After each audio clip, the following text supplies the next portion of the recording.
Good day, fuel winch. Please send your fuel jockey out for your finest grade petrol. I'm sorry? No way, it's finest grade petrol. Snap, snap. In that case, you can fuel your own aircraft. Like some sort of savage?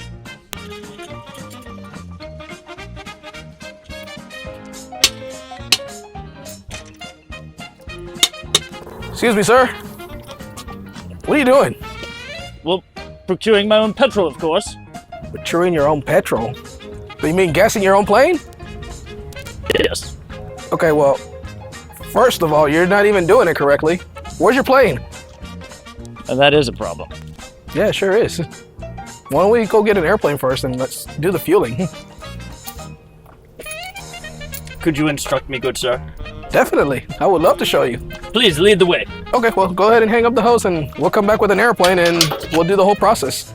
After you. Oh, after you. After you! Well, thank you. Hey guys, how you doing? My name's Lewis. I'm fueler here at Aviator Air. I'm gonna show you pretty much how to fuel your own airplane without the assistance of a fueler. Let's hop in the airplane, let's taxi to the fuel farm.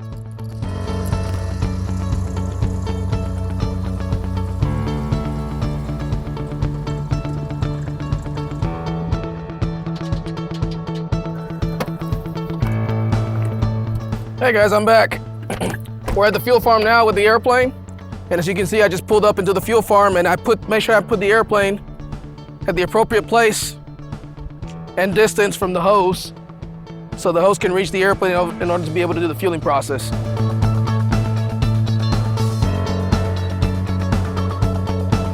Main thing you want to do when you come to a fuel farm at any airport and you're fueling yourself, always ground your airplane.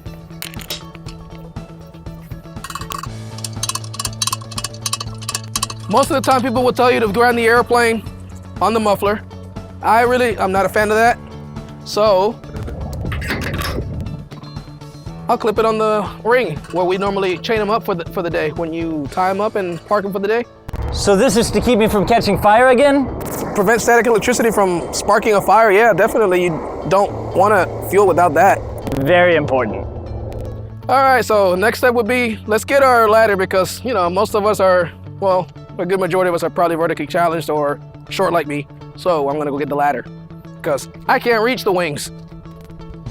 So as I approach the airplane, of course, I'm gonna start with the left wing. I always like starting with the left wing. It's just my preference.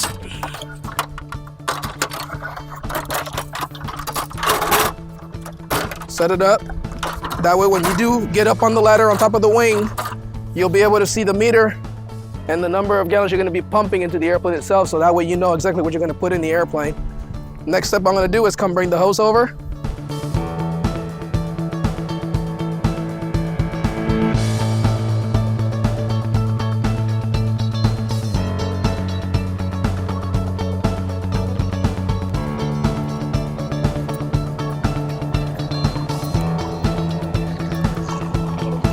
I'm gonna go ahead and hook the hose in here for now.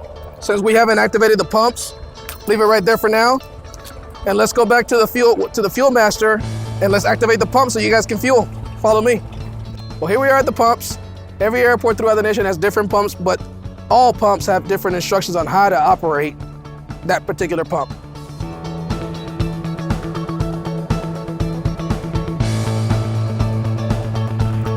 So as I'm pumping, don't stick the nozzle no more than an inch into the fuel tank itself.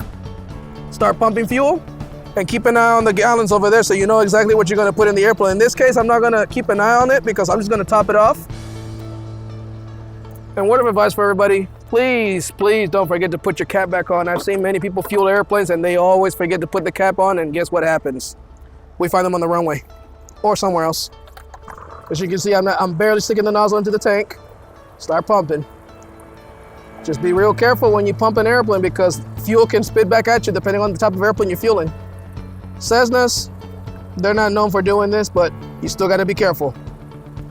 So just keep an eye on that gas as it's coming up and start slowing down when you start seeing the fuel. So once you finish pumping gas in your airplane, the next steps you wanna do is put everything away, starting with the hose first. So I'm gonna drag it back. I'm gonna holster it.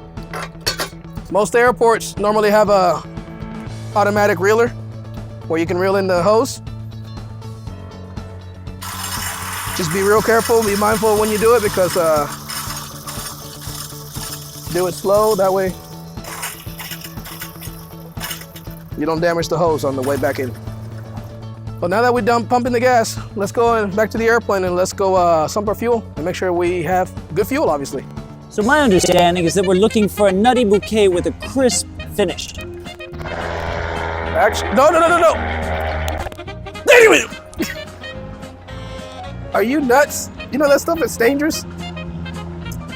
Tastes like my moonshine.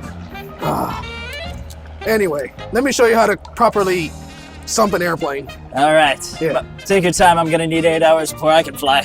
Okay, well, all right, we'll see you in a minute. Hope he's okay. He's still drinking the stuff. What, is he nuts?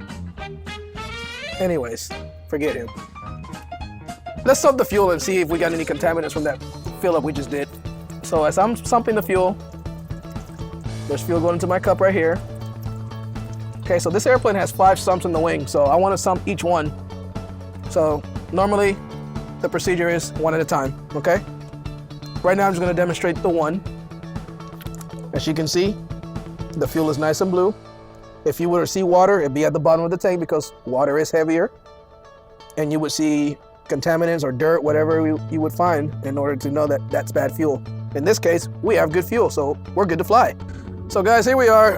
After we finished sumping that little bit of fuel out of the airplane, I decided to put some water in it to show you what it looks like if fuel was to be contaminated. So here we go. Water, fuel. Water's heavier, so it's at the bottom. This is how you know if you ever sump an airplane and it looks like that, don't fly. Sir?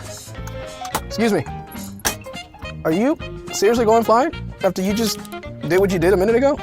Thank you, my good sir, for teaching me how to fuel my airplane. Yeah, now I'm off to have a nice, safe flight. You sure you want to fly? Perfectly fine. Okay. Safe travels. Thank you. I bid you good day. Clear crop. Looks opaque to me.